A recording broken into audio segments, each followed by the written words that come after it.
Program Tapera ini bikin heboh seluruh Indonesia. Di satu sisi, pemerintah bilang ini program buat orang-orang yang nggak mampu supaya bisa punya rumah. Dari 73 juta keluarga di Indonesia, 13 juta yang kurang lebih yang masih belum punya. Di sisi lain, laporan keuangan Tapera bilang 54% keuangannya itu disalurkan buat beli obligasi pemerintah. Jadi mana yang benar? Portofolionya ini kurang lebih 80% ya, itu di obligasi. Ya. Selain itu juga orang yang nggak masuk kriterianya bisa nyicil rumah lewat Tapera, ini harus nunggu minimal 15 tahun atau nunggu sampai 58 tahun sampai duitnya cair dan bisa beli rumah. Naik gaji tahu nggak Bapak Botabek berapa?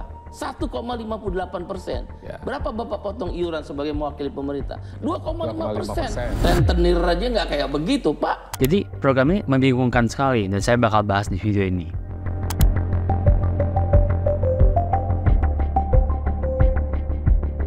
Jadi apa sih itu Tapera?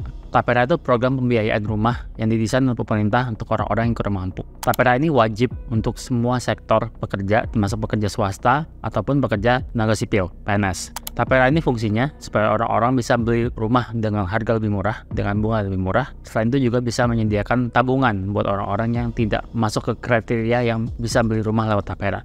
Sejarahnya Tapera itu tahun 2010 Presiden SBY itu bikin peraturan supaya pegawai negeri sipil itu bisa beli rumah lewat Tapera ini. Jadi gajinya dipotong supaya mereka bisa ngajuin pinjaman rumah. Tahun 2014 program ini diajuin jadi program nasional, tapi ditolak oleh berbagai pihak dan termasuk oleh wakil presiden kita Pak Budiono karena dianggap belum urgent untuk pada zamannya. Di tahun 2016 Tapera itu dibikin jadi peraturan oleh Presiden Jokowi dan dilebarkan skopnya. Jadi sebelumnya hanya untuk PNS, ASN, Polri, dan tenaga-tenaga BUMN, BUMD. Sekarang dilebarkan ke pekerja swasta dan ke tenaga kerja asing yang menetap di Indonesia lebih dari 6 bulan. Gitu. Jadi cakupannya lebih luas. Tapi peraturannya masih cukup abu-abu, jadi belum ada implementasi langsungnya. Di tahun 2020, keluarlah PP baru yang mengeluarkan angka 3%, yaitu 3% itu adalah Tapera ini 2,5% ditanggung oleh pegawai, 0,5% ditanggung oleh perusahaannya. Waktu itu dijadwalkan pada tahun 2020, bakal diimplementasikan tahun 2027. Mungkin waktu itu saat-saat COVID, jadi nggak ada yang ngeh kalau ada peraturan Tapera ini keluar, dan waktu itu ada sedikit protes dari perusahaan, pengusaha-pengusaha, karena 0,5% itu cukup gede pada zaman COVID, jadi ditunda lah si peraturan ini. Nah, bulan Mei 2024 peraturan ini muncul lagi, ramai lagi karena muncul peraturan baru yang memberikan fungsi wewenang operasional Tapera ini ke BP Tapera, Kementerian PUPR, sama Kementerian Keuangan. Ya, pokoknya yang paling sering muncul itu adalah Pak Basuki sama Bu Sri Mulyani. Jadi dua tokoh ini termasuk Pak Jokowi itu digadang-gadang sebagai nih kenapa nih orang-orang baru sadar kok 3% gue dipotong dan sebagainya. Padahal sebenarnya dari dulu udah dicanang-canangkan. Jadi sebenarnya Tapera itu bakal muncul tahun 2027, tapi kita sudah dihimbau untuk dipotong katanya tanggal 10 Juni ini gitu. Nah, ini yang bikin orang-orang bingung, apa sih Tapera dan kenapa semua orang harus wajib, semua orang di Indonesia mendapatkan upah atau gaji. Jadi kayak tabungan berjamaah ya. Ada beberapa aspek-aspek yang kontroversial dari Tapera. Yang pertama yang tadi saya sebutin, wajib buat semuanya. Semuanya itu cukup aneh karena katanya tabungan buat orang yang bisa membeli rumah, tapi orang yang sudah punya rumah pun juga ikutan bayar. Orang yang mungkin udah lebih lanjut usia, bukan usia produktif lagi pun ikut bayar juga selama mereka dapat gaji. Jadi wajibnya ini sewajib-wajibnya gitu, kayak lebih wajib dari BPJS bahkan, karena BPJS juga masih ada yang belum ikutan. Yang kedua, kurangnya transparansi. Ini tuh dananya dikelola buat apa, dananya dikelola oleh siapa, dananya akan dibikin skemanya seperti apa, perumahan yang dibangun kayak gimana, perumahannya siapa yang berhak mendapatkan rumahnya. Jadi orang-orang tuh bingung nih, gue ngeluarin gaji gue tiap bulan sampai gue pensiun, tapi gue nggak tahu nih uangnya kemana gitu, kayak uang gaib aja gitu.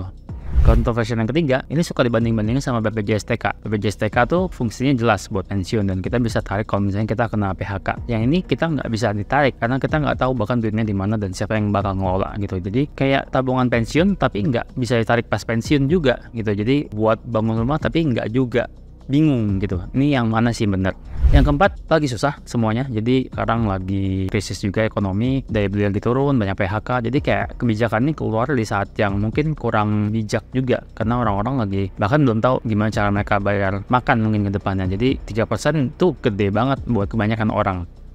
Tapera ini juga punya beberapa isu-isu lain menurut saya. Saya coba cari tahu. Jadi saya nemu sebuah data dari Algo Research. Nanti saya masukkan di kolom deskripsi. Dia ketemu fakta-fakta alokasi Tapera ini yang cukup mencurigakan gitu. Jadi sebenarnya Tapera ini kan seperti tadi saya bilang udah berjalan cukup lama. Tapi buat ASN, kita sebenarnya bisa ngecek di website BP Tapera itu dananya dipakai buat apa aja. Surprisingly, dananya ini nggak dipakai buat penyaluran dana buat perumahan gitu. Jadi pas kita cek 54% dananya itu dipakai buat pembelian obligasi pemerintah gitu, 10% untuk dana simpanan dan 36% untuk pinjaman rumah KPR. Ini nih cukup mencurigakan karena kenapa porsi pembelian obligasi pemerintahnya gede banget gitu. Kita tahu pemerintah lagi butuh budget gede-gedean untuk 5 tahun ke depan, untuk IKN, untuk mungkin menghadapi krisis, untuk mungkin pergantian rezim juga mungkin butuh uang gitu. Tapi momentum dan historicalnya aneh banget nih. Kenapa lu mengkolek duit tapi historically ini bukan buat bangun rumah gitu. Jadi kita cukup sebagai warga negara cukup curiga ini kenapa gitu. Tapi saya coba cek lagi dari Algo Research, dia ngasih data 54% investmentnya tadi dimasukin itu alokasinya apa aja sih. 65% dari 54% itu dipakai untuk beli obligasi pemerintah, 35%-nya dipakai buat beli obligasi perusahaan, dan sisanya dipakai buat fixed income instrument gitu. Jadi ini dipakai buat kayak investasi jangka panjang gitu, which is aneh karena kita sebenarnya udah punya program itu di BPJS TK. Kenapa kita perlu dibebanin lagi?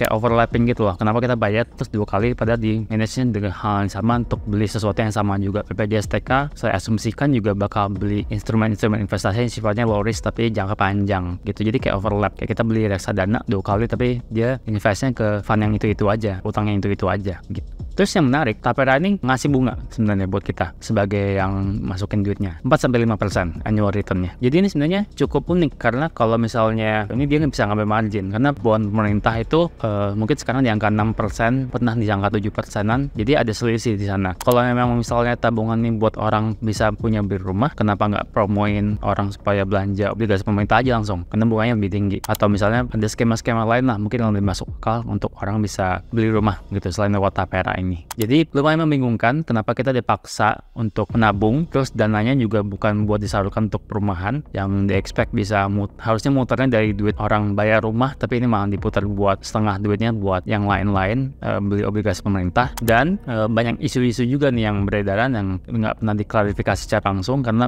statement dari pemerintah cuma bilang kayak masa nggak mau bantu sih orang yang mau beli rumah sebagainya. Agak terkesan kurang sensitif dengan krisis ekonomi yang terjadi ya kayaknya.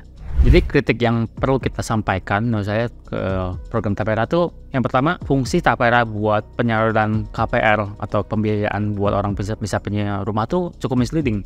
Karena sebagian besar dana Tapera itu digunakan buat pembelian obligasi gitu. Jadi ini bukan pure buat kita bantu orang beli rumah pun. Jadi ini poin yang utama yang sangat penting. Poin kedua, penetrasi dari penerima rumah murah ini pun kriterianya kita belum tahu. Tapi kalau dari estimasi itu sekitar 6% dari 3,8 juta orang yang ikut Tapera ini yang bisa dapat. Ini tuh numbernya sangat questionable. Pertama karena kita nggak bisa punya kontrol terhadap siapa yang bisa dapat dan siapa yang nggak dapat, atau mungkin nanti kayak ada semacam seleksi juga di dalamnya, dan jumlahnya sangat kecil dibanding dengan 3,8 juta orang yang mungkin potensialnya nggak bisa punya rumah ke depannya gitu. Jadi kayak ini sangat perlu dipertimbangkan apakah Tapera program yang paling tepat buat membantu masyarakat Indonesia punya rumah gitu.